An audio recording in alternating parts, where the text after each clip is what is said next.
Antek asing adalah istilah yang sangat digemari oleh Prabowo. Saking seringnya, Tempo sampai menerbitkan laporan khusus berjudul "Berapa kali Prabowo menyebut antek asing?". Sejak dilantik jadi presiden sampai Februari 2026, Prabowo menggunakan istilah itu sebanyak 12 kali.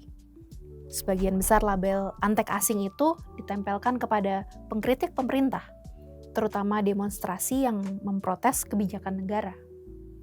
Prabowo bahkan menuding media dan lembaga swadaya masyarakat menerima bayaran dari pihak asing untuk mengacaukan Indonesia. Dia juga menyatakan bahwa kelompok yang mengkritik pemerintah dikendalikan oleh kekuatan asing dan bahwa ia memiliki bukti atas tuduhannya. Namun, hingga kini bukti tersebut tidak pernah dijelaskan kepada publik. Kita kan jadi bertanya-tanya ya, apa iya warga Indonesia sebodoh itu sampai gampang banget tuh kegocek antek-antek asing? Apa jangan-jangan sebenarnya Indonesia tuh maju dan makmur?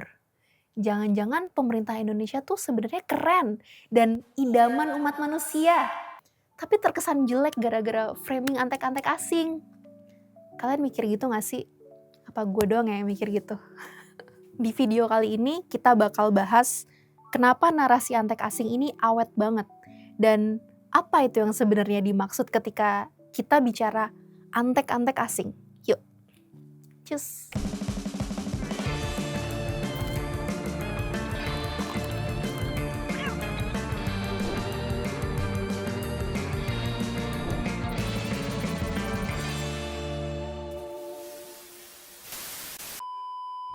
Narasi tentang kekuatan asing sebenarnya sudah jadi bagian dari sejarah politik Indonesia sejak awal kemerdekaan. Pada masa Soekarno, tudingan adanya campur tangan asing digunakan untuk menjelaskan berbagai gerakan separatis yang muncul di sejumlah daerah. Nah, seiring waktu, semangat anti-asing juga menjadi instrumen politik untuk mendelegitimasi lawan politik Soekarno. Pola yang sama berlanjut pada era Orde Baru. Soeharto kerap menuduh mahasiswa, aktivis, buruh, maupun kelompok masyarakat sipil yang kritis sebagai alat kekuatan asing yang hendak mengganggu kestabilan nasional. Kritik politik tidak diperlakukan sebagai ekspresi warga negara, melainkan sebagai ancaman yang datang dari luar.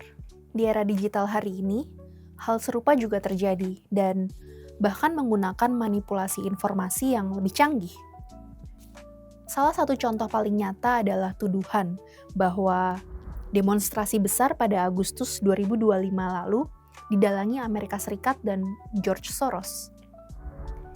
Investigasi kolaboratif Tempo bersama Kompas, Suara, Tribun News, dan Drone Emprit menemukan bahwa narasi mengenai agen asing, Color Revolution, serta keterlibatan George Soros, NED, CIA, dan seterusnya itu bukanlah fenomena yang organik. Ironisnya, narasi tersebut merupakan bagian dari operasi manipulasi informasi dari luar negeri, atau FIMI, Foreign Information Manipulation and Interference. Aktor yang terlibat adalah jaringan pro-Rusia dan pro-Tiongkok, lalu diperkuat juga oleh aktor-aktor domestik. Operasi ini memanfaatkan media dari Rusia seperti Sputnik, sejumlah influencer internasional, dan akun-akun lokal untuk membingkai demonstrasi sebagai upaya stabilisasi yang didalangi oleh Barat. Dan analisis terhadap ratusan unggahan lintas platform menunjukkan bahwa narasi tersebut memperoleh jangkauan luas melalui amplifikasi domestik, meskipun banyak klaim yang disebarkan bertentangan dengan faktanya. Nah, akibatnya, perhatian publik bergeser dari substansi kritik terhadap pemerintah menjadi pertanyaan tentang siapa yang berada di belakang para pengkritiknya.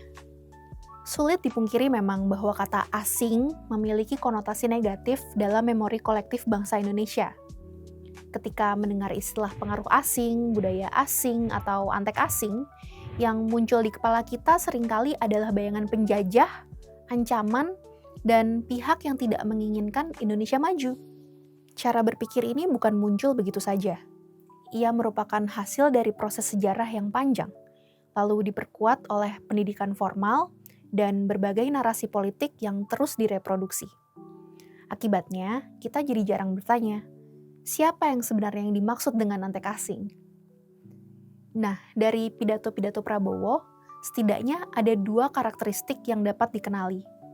Pertama, antek asing adalah warga negara Indonesia yang dianggap dikendalikan oleh kekuatan asing untuk mengganggu negara. Artinya, kritik yang mereka sampaikan dianggap tidak lahir dari pengalaman atau penilaian mereka sendiri, melainkan hasil kendali dari pihak luar. Kedua, pengendalian tersebut diasumsikan terjadi melalui pendanaan. Mereka yang menerima dukungan asing dipandang sebagai orang yang menjual kepentingan nasional demi uang. Dalam logika ini, antek asing jadi identik dengan pengkhianatan.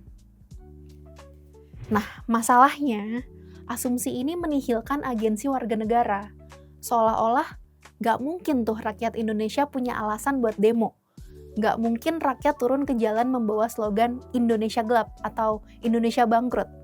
Seolah-olah kondisi baik-baik saja dan orang-orang ini protes karena dapat uang, bukan karena kenaikan harga kebutuhan pokok, tekanan ekonomi, atau muak sama kelakuan pejabat publik.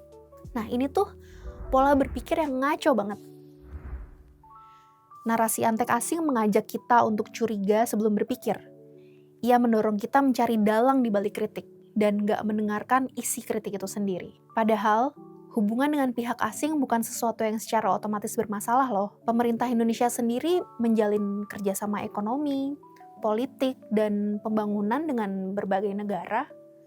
Kepemilikan surat utang Indonesia misalnya, itu juga kan melibatkan investor asing dalam jumlah besar. Nah, kalau kita pakai cara mikirnya Prabowo nih, itu artinya ekonomi dan pemerintah Indonesia dikendalikan asing dong. Ya kan, soalnya mereka juga nerima duit asing. Atau contoh lain, perjanjian dagang Indonesia dan Amerika Serikat yang sangat menguntungkan Amerika dan merugikan Indonesia tuh terus gimana tuh ceritanya? Jadinya kan membingungkan ya. Kenapa kalau pemerintah yang dapat duit disebutnya kerjasama internasional? Sementara kalau media, organisasi masyarakat sipil, atau aktivis yang menerima pendanaan dan pelatihan dari luar negeri disebutnya antek asing.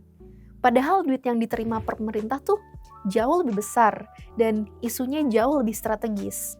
Pertanyaan-pertanyaan ini penting karena sesungguhnya ada gagasan yang tersembunyi di balik narasi antek asing. Bahwa rakyat adalah pihak yang mudah dimanipulasi, sedangkan pemerintah adalah pihak yang paling memahami kepentingan bangsa. Pemerintah diposisikan sebagai orang dewasa yang rasional, sementara warga diperlakukan seperti anak-anak yang mudah tersesat dan karenanya membutuhkan bimbingan. Pandangan semacam ini mengingatkan kita pada warisan politik Orde Baru. Dalam studinya mengenai buku-buku pelajaran sekolah pada masa Orde Baru, Niels Mulder menunjukkan bagaimana negara diperkenalkan kepada siswa melalui metafora keluarga. Negara dibayangkan sebagai keluarga besar, dengan presiden sebagai figur bapak dan rakyat sebagai anak-anak yang wajib menghormati serta mematuhi otoritasnya. Konsekuensinya jelas.